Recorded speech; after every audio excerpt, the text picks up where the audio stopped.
Trade একটু analysis করা যাক। ঠিক আছে, এটা হচ্ছে গোল্ডের ডে ক্যান্ডেল। তোমরা ডে ক্যান্ডেল যদি খেয়াল করে যদি দেখো, মার্কেট বারবার এখান থেকে পরপরভাবে রিজেকশন নিয়ে এখান থেকে রেজিস্ট্যান্স নিয়ে আবার নিচে নামছে। ঠিক আছে, তো বারবার এখান থেকে দেখো, বারবার এখান থেকে পুল ব্যাক নিচ্ছে, এখান থেকে ডে ক্যান্ডেল উপরে গেছে, কিন্তু এই যে হাই, এই হাই পর্যন্ত যেতে পারিনি, তার আগেই এই এখান থেকে আবার মার্কেট নিচে এসছে, এসে এখানে আবার ওয়াচ ক্যান্ডেল করছে, করার পরে মার্কেট হতে পারে এখান থেকে উপরে গিয়ে নিচে আসতে পারে আবার, তা নাহলে এখান থেকে কন্টিনিউয়াস উপরে যেতে পারে। ঠিক আছে, তো ডে ক্যান্ডেল যদি দেখি আমরা, ডে ক্যান্ডেলে গ্রিন, তো এখানে একটা জিনিস কি, ডে ক্যান্ডেল এখানে পজ ক্যান্ডেল করতে পারে, এই ক্যান্ডেলের অর্ধেকের উপরে যদি যায় তাহলে এখান থেকে মার্কেট আবার ব্যাক নিতে পারে। এই যে রেড ক্যান্ডেলটা, এই ক্যান্ডেলের অর্ধেক পর্যন্ত দেখতে পারি, তো এখান থেকে মার্কেট হয়তো বা কন্টিনিউ এই মার্কেটের অর্ধেক পর্যন্ত যেতে পারে, সেখান থেকে যদি পরে তো অর্ধেকের নিচে থেকে পড়তে পারে। তার জন্য আগে ছোটো টাইম ফ্রেম দেখে নি, দাঁড়াও 15 মিনিট দেখা যাক 15 মিনিটে কি বলছে। 15 মিনিটে যদি দেখো মার্কেট এখান থেকে দেখো, মার্কেট এই যে একটা রেজিস্ট্যান্স, ঠিক আছে, এটা আগে রেজিস্ট্যান্স, মার্কেট এখান থেকে পরপরভাবে এই যে লেভেলটা, এই লেভেলে দেখো, এই লেভেলে মার্কেট এসে বারবার এখান থেকে রিটেস্ট করেছে, করে লাস্টে এই যে সেলার এদের এখানে খেয়ে মার্কেট নতুন সেলিং জোন বানিয়েছে। ঠিক আছে, সেলিং জোন মানে সাপোর্ট বানিয়েছে, এখান থেকে মার্কেট উপরে, তো এখান থেকে মার্কেট বারবার 1 2 3, ঠিক আছে, এখান থেকে দেখো মার্কেট বারবার এখান থেকে উপরে যাওয়ার চেষ্টা করেছে, কিন্তু এই যে লেভেলটা এখানে উপরে যেতে পারেনি, কিন্তু লাস্টে গিয়ে এখানে প্রপার প্রাইস অ্যাকশন বানিয়ে এখানে বায়াটা এই যে সেলার জোন এদের খেয়ে মার্কেট এখান থেকে আবার উপরে গেছে। ঠিক আছে, উপরে গিয়ে এই যে প্রপার যে সেলিং, সেই সেলিং এখানে খেয়ে মার্কেট এখান থেকে আবার নতুন হাই মেরেছে। ঠিক আছে, এই যে হাই মেরেছে, তো কি হলো, এই যে সেলার ছিল, এই সেলারটা এখানে প্রপারভাবে ট্র্যাপ হয়ে এখানে বায়ার হয়ে উপরে গিয়ে আবার নতুন সেলার অ্যাক্টিভিটি হয়েছে। চলো ঠিক আছে, তো মার্কেট এখান থেকে আবার যদি দেখো, এখান থেকে সেলার প্রচুরভাবে যুদ্ধ করেছে। ঠিক আছে, তো এখানে সেলার বায়ার যুদ্ধ করে এখান থেকে প্রপারভাবে সেলার আবার মার্কেট নিচে নিয়ে এসেছে। তো এখান থেকে যদি দেখো লাস্ট সেলার কোথা থেকে অ্যাক্টিভ হয়েছে, এখান থেকে মার্কেট তার উপরে, এখান থেকে তার উপরে, এখান থেকে। ঠিক আছে, তো মার্কেট এখান থেকে আবার এসছে, এই যে বায়ার ছিল, এই যে বায়ার ছিল, এই যে বায়ার ছিল, এই বায়ারদের এখানে খেয়েছে।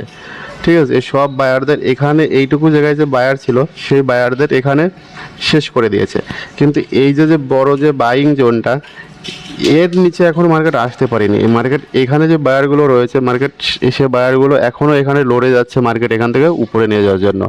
তো হতে পারে মার্কেট এখান থেকে উপরে গিয়ে, ঠিক আছে, এই যে লেভেলটা এখান থেকে, তা নাহলে এখান থেকে আবার মার্কেট কন্টিনিউ নিচে পড়তে পারে, এই যে লেভেলটা এটা টাচ করতে আসতে পারে। ঠিক আছে, তো এটা হচ্ছে অ্যানালাইসিস। তো এখন যদি খেয়াল করে যদি দেখো, এই যে চলো হাই, এই যে লো, মার্কেট এখান থেকে পড়েছে, আর লাস্ট এখান থেকে আসার পরে এই যে জায়গাটা এখান থেকে টাইম পাস করে এখান থেকে পড়েছে। ঠিক আছে, তো মার্কেট কি হতে পারে, এখান থেকে এসে এই যে এখান থেকে যদি যায়, তো প্রথম রিটেস্ট কোথায় করবে, এখান থেকে হতে পারে এই এদের যে লিকুইডিটি আছে এখান থেকে লিকুইডিটি নিয়ে আবার মার্কেট পড়তে পারে, তা না হলে এখান থেকে এই যে বায়ারগুলো এরা যদি বেশি পাওয়ারফুল থাকে তাহলে মার্কেট এখান থেকে নিচে এসে এরা আবার উপরে নিয়ে যেতে পারে। ঠিক আছে, এদের ক্ষেত্রে তারপরে এই পর্যন্ত টার্গেট করে। তো প্রথমত কথা, এখান থেকে যদি পাওয়া যদি যায়, এই যে হাইটা, এটাও একটা সেলিং জোন। ঠিক আছে, এর উপরে যদি পাওয়া যায় তাহলে এখান থেকে প্রথম টার্গেট এই পর্যন্ত রাখা যেতে পারে, আর এখান থেকে যদি দেখা যায় যে মার্কেট এখান থেকে যদি পড়ে তাহলে তো কোনো ব্যাপারই না। কিন্তু এই যে ক্যান্ডেলগুলোর যে ভাব দেখছো, এই যে ক্যান্ডেল দেখো একটা একটা করে উপরের দিকে ক্যান্ডেলগুলো করছে, এর সময় অনেক সময় হয় কি, এইগুলো একটুখানি উপরে যেয়ে আবার রেড ক্যান্ডেলে ক্লোজ দিতে পারে বড়, এই সবগুলো ক্যান্ডেল একটা রেড ক্যান্ডেল এখানে খেতে পারে। ঠিক আছে, আবার হয় কি, এখান থেকে এই যে বায়ারগুলো আসছে এখান থেকে সেলারদের একটু ভয় দিয়ে এখান থেকে আবার কন্টিনিউ উপরে যেতে পারে। তো এখন চলো বসে থাকা যাক, একটু ছোট টাইম ফ্রেমে দেখে নিই আবার। 5 মিনিটে যদি দেখো,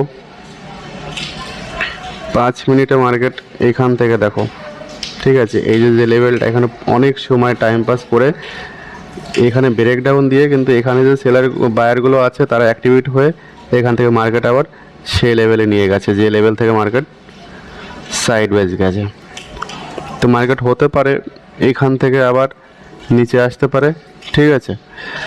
আর হতে পারে এই যে বায়ারগুলো আছে এখানে, এরা অনেক শক্তিওয়ালা, এখান থেকে মার্কেট উপরে নিয়ে যেতে পারে, কিন্তু এই যে লেভেলটা, এই লেভেল পর্যন্ত প্রথম টার্গেট হতে পারে। তো চলো বসে থাকা যাক। 1 মিনিটে কি বলছে,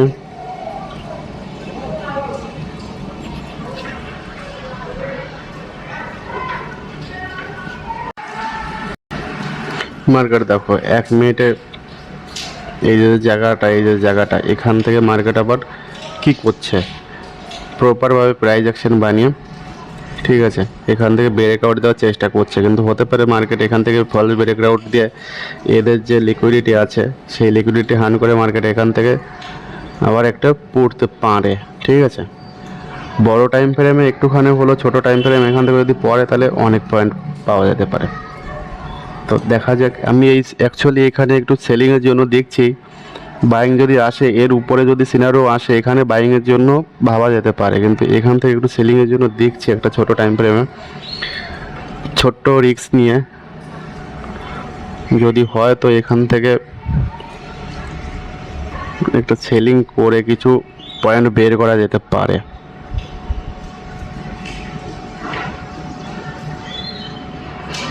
এই যে দেখো,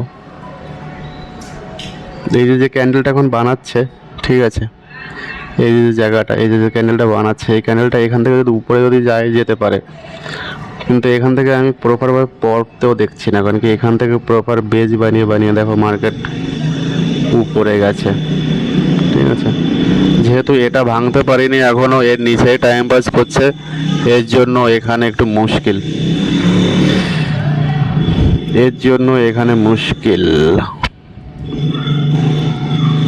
এখান থেকে যদি বাইং যদি আসে, ঠিক আছে, এই লেভেল থেকে, তাহলে বাইং একটা করলে করা যেতে পারে এখানে ছোট্টখানি স্টপ লস দিয়ে।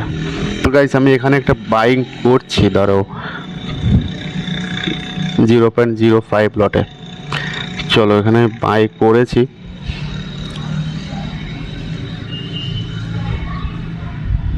স্টপ লস, এই যে ক্যান্ডেলটা, বড় যে ক্যান্ডেলটা এখানে বাইং ক্যান্ডেল, এই ক্যান্ডেলের নিচে, ঠিক আছে, যদি এই ক্যান্ডেলের লো যদি এখানে যদি খেয়ে দেয় তাহলে বেশিরভাগ সম্ভাবনা থাকবে এই লো এখান থেকে স্টপ লস দিয়ে তারপরে উপরে যেতে। কিন্তু যদি এখান থেকে যদি উপরে যদি যায়, এই যে রেড ক্যান্ডেল বাইং ক্যান্ডেল যে দেখছো, গ্রিন ক্যান্ডেল, তো মার্কেট হতে পারে এখান থেকে আবার উপরের দিকে পুল ব্যাক নিতে পারে, ঠিক আছে। তো দেখা যাক, এখানে আমার চলছে, এখানে আমি স্টপ লস লাগাবো, এখানে আমি স্টপ লস লাগাবো $15, ঠিক আছে। আর এখানে টার্গেট কমসে কম আমার এর পর্যন্ত, এই পর্যন্ত 30 1:2, কিন্তু এখান থেকে যদি প্রফিটে যদি যাই তাহলে আমার স্টপ লস আমি থ্রেলিং করে উপরের দিকে নিয়ে যাব, ঠিক আছে। চলছে, কিন্তু এখান থেকে আমাকে যদি প্রফিট যদি দেয় না, এখান থেকে যদি মার্কেট ঘুরে যদি আমাকে প্রফিট দেয় তাহলে হতে পারে মার্কেট আমার আরও উপর পর্যন্ত যেতে পারে,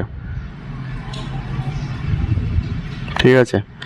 এখান থেকে যদি ঘুরে যায় তাহলে মার্কেট হতে পারে এই যে লেভেল, এই লেভেল পর্যন্ত যেতে পারে। তো এই লেভেল পর্যন্ত যদি যায় তাহলে আমার টার্গেট এখানে কমসে কম $100 উপরে হয়ে যাবে।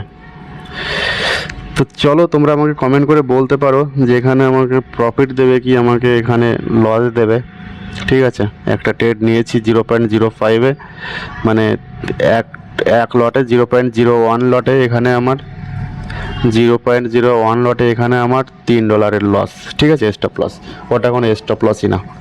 তো চলো এটা আমার চলছে, দেখা যাক। তো ভিডিওটা ভালো লাগলে লাইক শেয়ার কমেন্ট করে দাও, চলো বাই।